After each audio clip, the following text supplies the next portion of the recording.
The following is an introduction to the interface widgets in OpenCL Studio. So you can create a 2D user interface that is overlaid here on the Scene tab.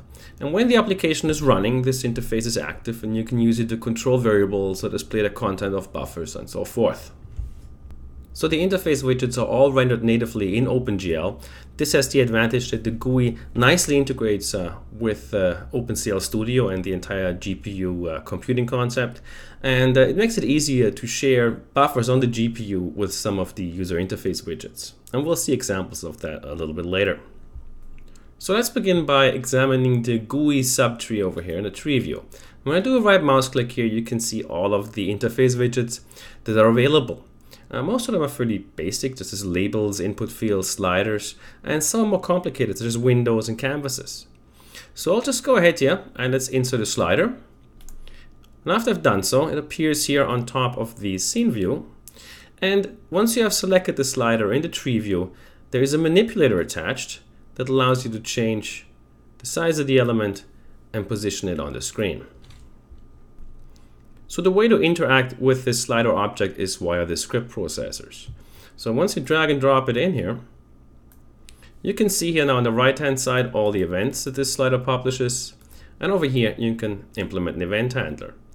Now if you type in event now, colon, up pops the code completion window of the slider and you can examine here all the functions it publishes. Or you can also go over to the help tab and have a look at the interactive help here for every node, and the GUI widgets are all the ones in gray here, and for every one you can see the entire code description over here. So most of the interface widgets, including the slider, are fairly simple and thus self-explanatory. You can just explore them via the interface here, but some widgets warrant more explanation, and among them are windows and canvases. So let's go back to the scene view here and insert a window, and under the window we can now insert a canvas. And now we have a window here in which we can draw any kind of content using the OpenGL API. And the way to do that is again via the script processor. So I'll go over here and drag the canvas into the processor, and you can now here see a number of event handlers. Amongst them is the onPaint event handler. Now in here you can now use OpenGL code to draw any kind of content into this canvas, and for that we use the GL package, GL dot.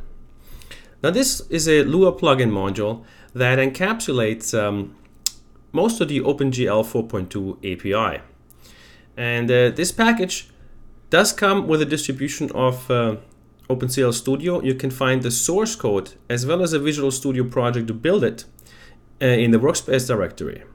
So if this package is missing functions, or you'd like to add a different functionality here, all you have to do is change the source file, recompile it, and the next time OpenCL Studio starts, your changes will be loaded into the editor.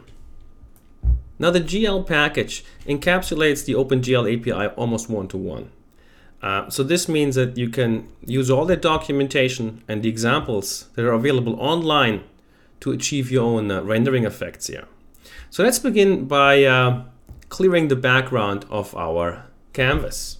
So for this we will use the GL clear functionality. The first thing we do is we set the clear color. Then we call the function GL clear.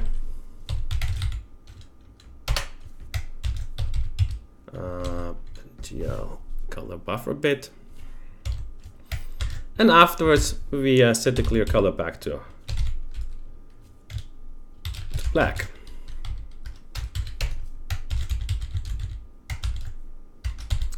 Okay, I will now compile the change. You can compile the script either by hitting Ctrl Q or by hitting the compile button here on the top right corner. So even though we have implemented the onPaint event handler, it is not being called because we haven't triggered the repaint of the canvas. So let's do that here in the onTime event handler, meaning that every time step we now call the repaint function of the canvas, which in turn will trigger the onPaint event handler. So let's now go back to the scene, start the simulation, and now you can see that the window background is being cleared. Okay, so let's go back now and paint a rectangle into the canvas as well. So go back to our onPaint event handler. And now in here I would like to write a code to paint a rectangle. Now doing this in a low-level OpenGL API can become quite cumbersome and the script can grow very quickly. So there is another Lua plugin module called Canvas. And this one has a growing number of functions that you can use for higher level drawing, such as, for example, frame rectangle and paint texture. So this Canvas package, since it's also a Lua plugin, comes with a source code and a Visual Studio project to build it, and you can also add your own functionality if you like. So let's have a look at the function frameRect in here. Now the first parameter to this function is a shader ID. In OpenGL 4.2, pretty much all the rendering is done for shaders. And this function frameRect here does have the code to generate the vertices and paint the lines, but it does not contain the shader to actually paint the rectangle. You still need to supply that here. So let's go and add a shader to the canvas now.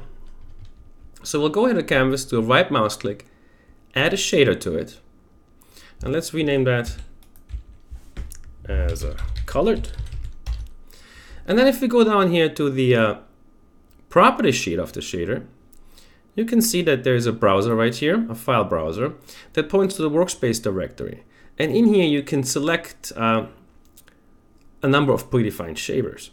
And here is a directory called Canvas. And in this Canvas directory there is two different shaders, one for texture and one for colored. And when you click on this shader, it's now being loaded. Okay, so let's have a look at the source code of the shader now. When I click on the Code tab, you can now see the vertex and the fragment shader.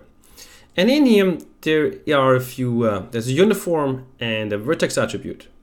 And the uniform called GS Viewport. Now this one is supplied by OpenCL Studio, and it basically contains the size of the canvas.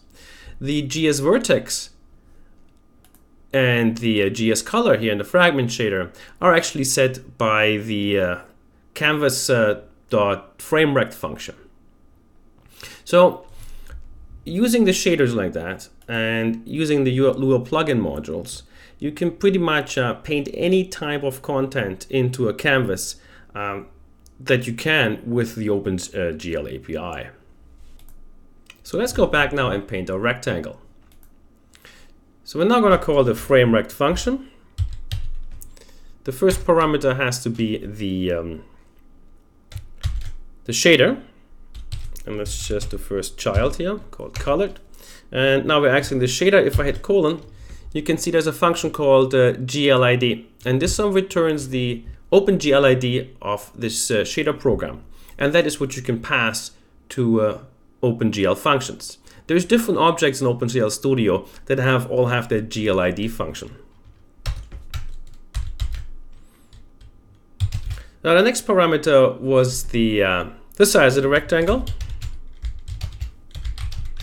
and after that was the color.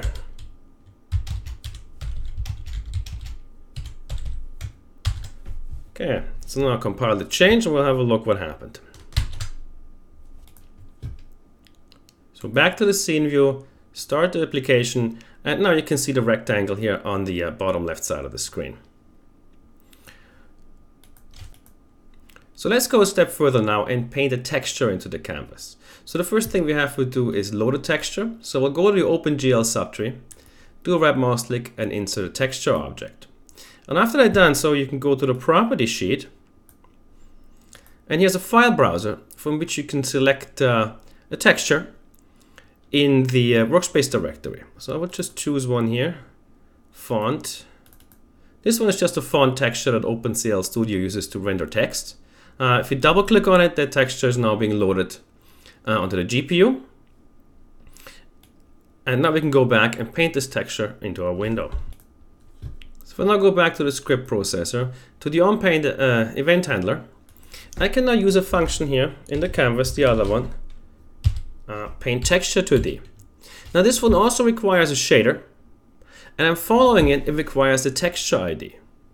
Now in this case, the colored shader we've loaded so far, this one's only used to draw lines. It does not paint textures. So we have to add another texture shader right here.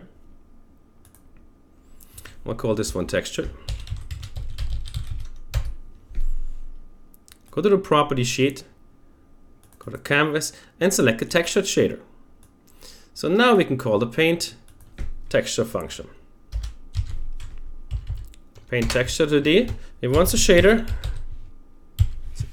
Texture colon called GLID again. The next parameter is the texture.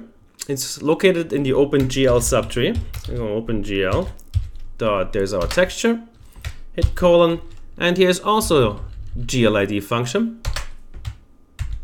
And the next thing we need is simply just the size of the rectangle we'd like to paint it on. So we'll just paint this over the entire canvas.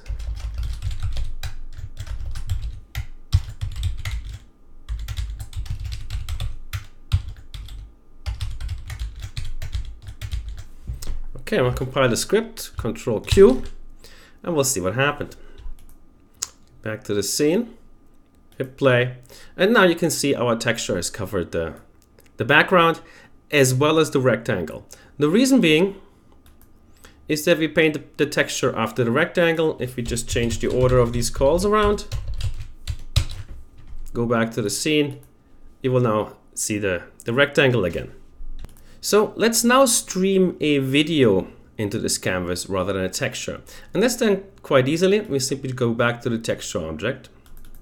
And in the property sheet, instead of selecting an image file, we can also select a video file. Videos, wildlife.avi. And once we do that, start the simulation, we're now streaming a video into the canvas. So for clarification, I'd like to talk a little bit about how OpenCL Studio represents a canvas internally. So it is basically a texture, and in the onPaint event, the IDE maps that texture via a render target. This means that you can use all the OpenGL calls available to you here to render any type of content into this canvas. And since the canvas is a texture, you can also pass it to OpenCL programs via the OpenCL interoperability. So what we'll do now is we'll pass that canvas to an OpenCL program that applies a recursive Gaussian to it. So in order to do that, we have to go to the OpenCL subtree first here, and we'll insert an OpenCL program. And I will go down here to libcl, and I will use a program that's in this library called recursive Gaussian. And after I've done this, we'll now go to our onTime event handler here, and after we repaint, we will apply the recursive Gaussian to it. So let's first have a look at this program node we just added. So we go OpenCL dot recursive Gaussian colon, and this one has a function called compute, and it requires 3 buffers. One is a source, one is a temp, and one is a destination. So in our case, the source and destination are both the canvas, but we do need a temporary buffer. So let's go ahead to the OpenCL subtree here and insert a 2D image buffer. Now we'll use this buffer as our temporary buffer, but we have to make sure of a few things first. So let's have a look at the property sheet of this buffer here, and we have to make sure that the dimensions of it are the same as those of the canvas, and they just happen to be the same dimensions. And we also have to make sure that our channel type here is of type float. So now we're ready to call the recursive Gaussian function. The first thing we need is a handle to our canvas. So declare a local variable here. Let's just call it canvas.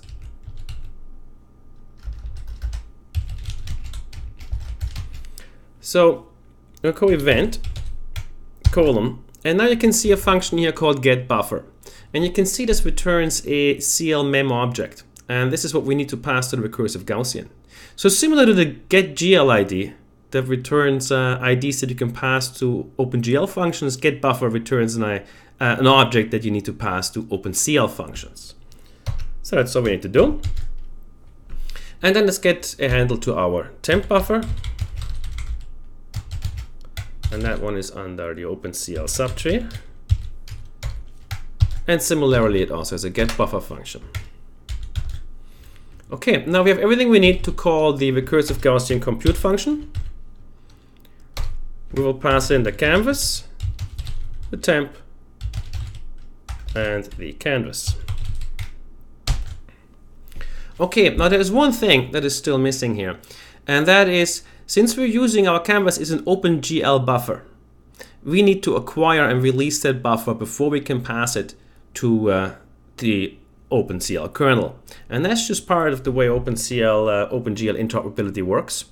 And so we'll use the CL package. And similar to the GL package, the CL package encapsulates the entire OpenCL API.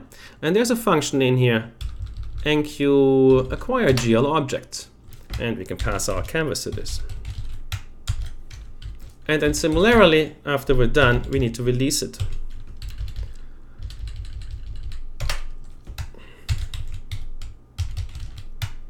Okay, compile the change and we'll see what happens. So start the simulation, go back to the scene, and as you can see now, the content of the canvas, including our rectangle down here, are all blurred. And I could have also applied the smoothing step to the texture before we painted into the canvas, so that we would have preserved the shape of the rectangle. Now, this pretty much sums up everything I'd like to say about canvases. And I'd just like to move on and talk about a few more of the interface widgets now. Now, one of the things you can do with a window, you can of course insert all of the other interface widgets also inside a window. So for example, if I add a slider right here, it'll appear on top of the background. Let's say let's put a button here. And we can even put other windows below windows. And now when you run the application, the background is still being filled in, but the interface widgets over top respond accordingly. Now another widget I'd like to quickly mention here is the tab control. And after you insert it, the tab widgets that you insert under tab control are also windows. So when you insert the windows here, they appear in here, they have the same capability of a window, but they are tied to the tab control. Then there are also list boxes and soon to be combo boxes. And a list box, you can insert the elements via the scripting interface. So if I drag and drop this list box now here into the script processor, I can implement, for example, the onDeposit event handler. I can say event, colon, and then you can say add item here. And the parameters to this are either other objects or nodes out of the tree view, or strings or integers, anything that's considered a Lua type. So for example, we can add ourselves to the list box. And now if I hit reset and go back to the scene, you can see there's one element in the list box. And in the case of the list box, you can also add user data to the elements in the list box. You do this here via the second parameter in the add item function. And then later on, when the user selects an element, you can get the user-defined data back. And this may contain anything, paths to files, Lua tables, what have you. And then there are also menus and toolbars, where you simply just construct here via the pop-up menu. So for example, I can add a toolbar, and under the toolbar, you can add toolbar buttons, and a toolbar separator, and maybe another toolbar button. And then as you expect, when the simulation runs, you can toggle it. So I will skip the remaining interface widgets. They're fairly simple and they are very well documented here via the help tab and via the script processors. The last thing I'd like to show you now is how to customize the user interface via the property sheet of the GUI root right here. So in the property sheet here, there's now a number of input widgets, which you can pretty much specify all of the colors that are used to render the interface, as well as the text color, the sharpness of the text, which is important. When you change the color, you can adjust the sharpness a little bit, and the transparency. You can make it darker and lighter. And down here, there's also the cell size. Now, when you change the cell size, the entire GUI starts to become bigger. The text becomes bigger, the sliders as well as the system bars are becoming bigger as well. So this sums up the tutorial on the user interface widgets in OpenCL Studio. I believe it's a fairly standard interface and as such somewhat self-explanatory. And there will be additional tutorials in the future as needed. A good way to learn more about the interface is also to explore the demo applications that come with the download of OpenCL Studio.